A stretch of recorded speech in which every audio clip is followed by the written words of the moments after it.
Have you ever wondered why did Japan attack the United States of America during World War II?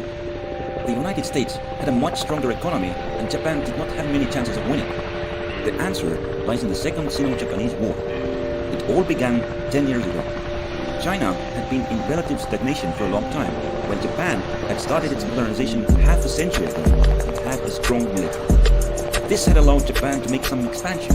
Seeing China in a weak state, the Japanese military decided to continue with enlarging Japan's territory and occupied the Chinese province of Manchuria.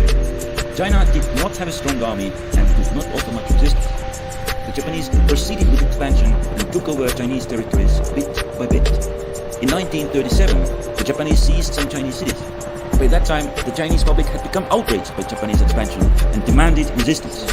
The Chinese military was too weak to recapture the territory. The Chinese decided to capture the weakly defended Japanese possession in Shanghai. Then they could possibly trade it back to Japan for the return of the territories in the north. The Chinese attacked in Shanghai. They expected to finish the operation quickly, but they were unable to overcome the Japanese defenses. Both sides brought reinforcements and the fighting grew larger. Japan wanted to end the conflict by inflicting a major defeat on China. It deployed 200,000 men in North China to go on offensive and destroy the Chinese forces. The Chinese knew of their weakness. They did not allow themselves to be drawn in a decisive battle and offered major resistance only in the western mountains.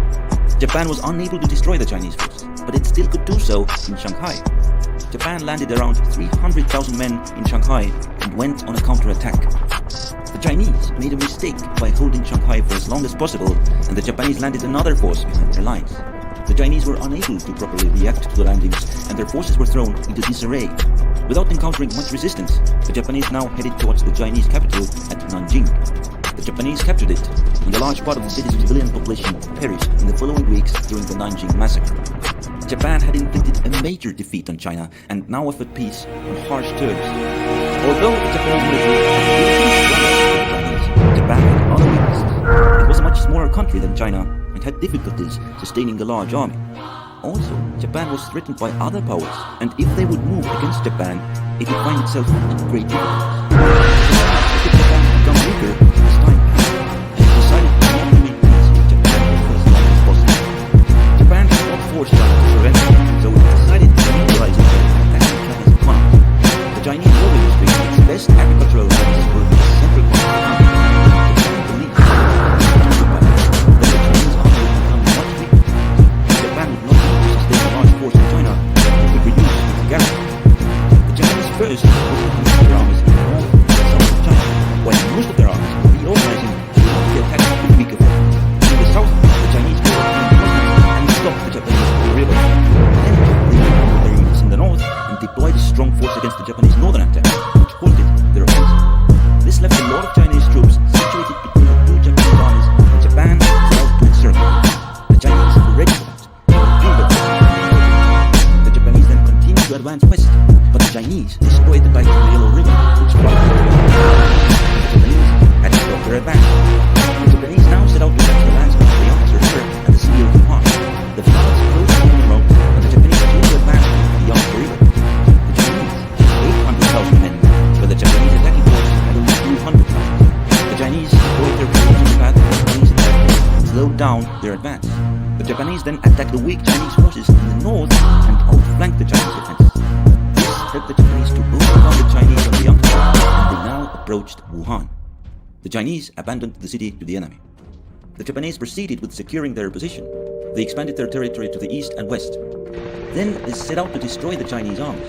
They dispersed the Chinese forces in the north and returned to their positions. They then launched an attack against the Chinese in the south. Japan had achieved its goal of occupying the Chinese war industry. In order to prevent China circumventing the Japanese strategy by buying war materials from overseas, Japan also occupied China's major ports. Japan had deployed 850,000 soldiers to carry out the conquest, and it could now start withdrawing them back to Japan to cut down the expense of the occupation. But the Chinese still had formidable forces. They decided to launch a major counteroffensive. Its goal was to retake Wuhan and to achieve smaller gains in several places. The offensive was launched in late 1939, but the Japanese strategy had proven to be effective. Without proper equipment, the Chinese were unable to breach the Japanese defenses. Nevertheless, they stopped an attack in South China and disrupted the Japanese positions near Wuhan. Japanese wanted to restore the security around Wuhan. They dispersed some Chinese units and then extended their territory to the west. The Japanese were able to recover from the Chinese offensive, but then the Chinese communists launched a series of attacks behind the Japanese lines known as the 100 Regiments Offensive. The Japanese suppressed the offensive, and in 1941 they cleared their occupied areas from most of the communist forces and improved their offensive positions in North China. In Central China, they launched several offensives to weaken the Chinese forces. By this time, the Chinese had adapted themselves to Japanese tactics and avoided large-scale battles, and as a result, the Japanese could not completely destroy them. Japan had another problem. China had established land routes to the ports of the European colonial powers and was sourcing raw materials from abroad. After France had been defeated in World War II, Japan occupied the French Indochina and closed one of the routes. Remember that Japan could become embargoed by the United States. Well, the United States was opposed to Japanese expansion. The move into Indochina was the last straw, and the United States stopped selling oil to Japan unless it withdrew its forces from China and Indochina. Japan got almost all of its oil from the United States, and without the new source, its military would become inefficient in a couple of years. Japan withdrawing from China was also realized that if the United States controlled its oil supply, it could make Japan do whatever it wanted. So Japan badly needed its own source of oil. For this, it could capture the oil fields from the European colonial power. This would mean war. The country much more powerful than Japan, but the risk considered worth it. To answer the question from the beginning of the video, Japan went into China. So Japan had to escalate the war more. Eventually, this caused the United States to embargo Japan, and the only acceptable situation for Japan was attacking the United States. Would Japan go into war with America finally turn the war in China's favor? Well, here's a long story, one which we have to tell in a separate video.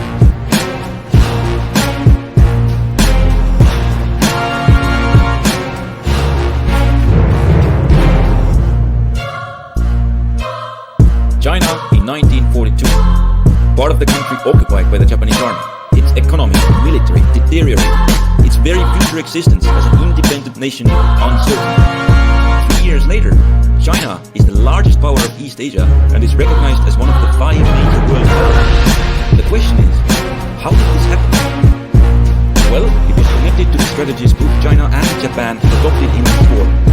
After the initial invasion of China in 1937, the war became a stalemate. Japan did not have enough manpower to continue the expansion, and China could not push the Japanese back because of the lack of modern weapons. But in 1941, Japan went to war with the Western powers, and both sides acquired new strategies. China's strategy would be to receive a lot of modern weapons from the Western powers, use them to build up its army, and finally drive the Japanese out of the country. Japan's first goal was to defeat the Western powers. This would free up much of its troops, which could then be used to fully defeat China. Japan began by attacking the Western powers in the Pacific. These included the United States, the Netherlands, and Great Britain. Due to the Western powers being distracted by the ongoing Second World War, the Japanese forces in the Pacific were much stronger. The Japanese crippled the American fleet by a surprise attack at Pearl Harbor. Without the strong Allied fleet in the area, the Japanese quickly captured the Allied strongholds of the Philippines and Singapore. After that, they occupied the resource-rich Dutch East Indies, which completed the Allied defeat in the Pacific. Japan also invaded the British colony of Burma. This area was critical to China's strategy because here lay the only connection through which the Allies could send supplies to China. China therefore sent its best forces to defend Burma. The Japanese had the advantage, and after several battles, the Allied forces suffered a defeat and had to abandon Burma. By the middle of 1942, Japan seemed to have finished its goal of defeating the Western powers and made preparations to proceed with the attack on China's capital. But then, a wrench was thrown into the Japanese plans. The United States launched a small retaliation raid against Japan. Their bombers took off from an aircraft carrier in the Pacific. After executing the air attack against Japan, these planes headed for safety to the nearest Allied-controlled territory in China. Japan was dead set on stopping any further attacks on its home islands. The Japanese army moved into the territories where the Americans had landed to make these areas unsuitable to be used for future air attacks against Japan. Then it withdrew. In order to neutralize the origin point of the attacks, the Japanese sent their fleet to occupy Midway, the westernmost island of the Hawaiian archipelago. However, the American Navy ambushed the Japanese fleet. As a result, Japan lost most of its largest aircraft carriers. This was the turning point of the war in the Pacific. Without the Japanese fleet to defend its positions, Japan had to send more and more of its troops to defend against the American counteroffensive in the South Pacific. The American forces achieved success and set out to eventually reach and attack the Japanese home islands.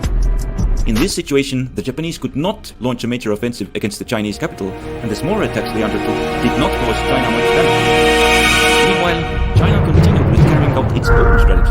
It had been cut off from the land supply route, but it had the Allies establish an airlift and began getting some supplies by air. However, it was a very small amount, not enough to equip a large part of its army with Allied supplies. So, China had to modify its strategy. It used a small part of supplies to equip a minor part of its army, but most of the equipment was used in building up the Allied air forces in China, which could deliver damage to Japan with less supplies than the army. As the war entered the year 1944, the Japanese situation in the Pacific deteriorated further, so they decided to change their strategy. At first, controlling China was an important objective for Japan, but now Japan needed to use all of its resources to stop the United States in the Pacific. Therefore, it conceded many areas in North China to the Chinese communists and pulled its garrisons out from these territories. Japan prepared to launch a major offensive against the Chinese army. But how would the offensive in China help the Japanese in the Pacific? Well, we'll get to that. China's strategy was focused on getting more Allied supplies, and for this reason its best units were in Burma and could not defend against the Japanese offensive. The Allied air forces in China could not stop the Japanese land offensive. Meanwhile, the largest part of China's ground forces had not received Allied supplies and was in the weakest shape it had ever been in the war. As the first step, the Japanese cleared the railway heading south. Sometime later, the Japanese extended their defensive perimeter further to neutralize an Allied air fleet. The Japanese advance continued south of Wuhan. Their target was the city of Changsha. The Chinese had previously had some success defending the town, but this time the Japanese defeated them with an overwhelming attack on a broad front and captured Changsha. Then they proceeded along the railway towards the next Chinese position at Hengyang. The Japanese had overextended their supply lines, and it took them considerable time and casualties to overcome the Chinese defense. The Chinese prepared to make another determined stand at Guilin, but the Japanese were joined by their troops in their enclave in the south, and this led to the defense of Guilin failing. After that, the Chinese resistance collapsed, and the Japanese easily established a connection with their lands in Indochina and also captured the railway leading to Guangzhou. With that, the Japanese offensive had achieved its goals. Japan undertook this offensive to support the Japanese forces operating in the Pacific. But how could the success in China achieve that? Japan needed to use its merchant fleet to transport the war materials to Japan, then turn them into military equipment and send them to the forces fighting against the United States. But the Americans were sinking a lot of Japanese shipping, which weakened the Japanese ability to resist the American offensive. Part of the sinking was done by the Allied air forces operating from China. As a result of the recent offensive, the Japanese had occupied the air bases in the area and had thus seriously reduced the danger coming from this direction. In order to lessen the danger from the American submarines, the Japanese opened a land route to Southeast Asia, which made this traffic immune from the submarine threat. Despite the success Japan had in China, its situation in the Pacific continued to deteriorate. Meanwhile, China continued to carry out its strategy. It needed access to more Allied supplies, and for this reason it sent its best Allied-equipped units to Burma. These forces would attack and clear a route to send the supplies to China over land. The terrain in Burma was jungle, and this offered the Japanese a good prospect for defense. But due to the difficult Japanese situation in the Pacific, they attempted a risky offensive in this region, but it failed and depleted the Japanese forces. The British and the Chinese used the weakening of the Japanese to go on the offensive. It took around a year, but the Chinese were able to occupy the road they needed to transport the supplies to China. China gained access to a large amount of supplies and started equipping a large part of its army with Allied weapons. This was appropriate timing, because by the middle of 1945, the Americans were approaching the Japanese home islands and the Allies were preparing to launch the final offensive to bring about the ultimate downfall of Japan. It consisted of the Chinese attacking from the south, the Soviet Union from the north, and the Americans landing on the Japanese home islands. Faced with this danger, Japan decided to abandon southern China and prepared for the worst. By mid-1945, China had a sizable force equipped with Allied weapons, and it would finally begin driving Japan out of China. The Japanese attacked the Allied areas. The Chinese deployed their new forces and successfully defeated the Japanese attack. Then, the Japanese began carrying out their withdrawal from southern China. The Chinese forces now moved to inflict a major defeat on the Japanese by capturing the important port of Guangzhou. But they were not carrying out because the Chinese operations had been overshadowed by that of the the other allies. More than 1 million Soviet soldiers had been moving to Japanese positions in northern China, and the Japanese forces were unable to stop the Red Army. Even more dangerous for Japan were the 2 million American soldiers getting ready to land in Japan proper. As part of the preparation for the landings, the Americans dropped 2 atomic bombs on Japan with unprecedented destructive ability. Faced with these odds, Japan decided to end further resistance and surrendered unconditionally to the Allies, ending both the Second Sino-Japanese War and the Second World War. As part of the surrender, the Japanese forces left China, and Japan also returned the areas it had captured from China in the earlier wars. The United Nations Security Council was established to maintain peace in the post-war world. The United States, Soviet Union, Great Britain, and France became the Council's permanent members. In order for it to take care of East Asian affairs, the fifth place was given to China. However, this new high status would not determine China's future. Its future would be instead shaped by the divided nature of its government. The nationalist government was opposed by the Chinese communists, who had taken control over much of the territory behind the Japanese lines. Their differences would soon prove to be irreconcilable and would have to be settled in a new war, a civil war between the 2 Chinese factions. But that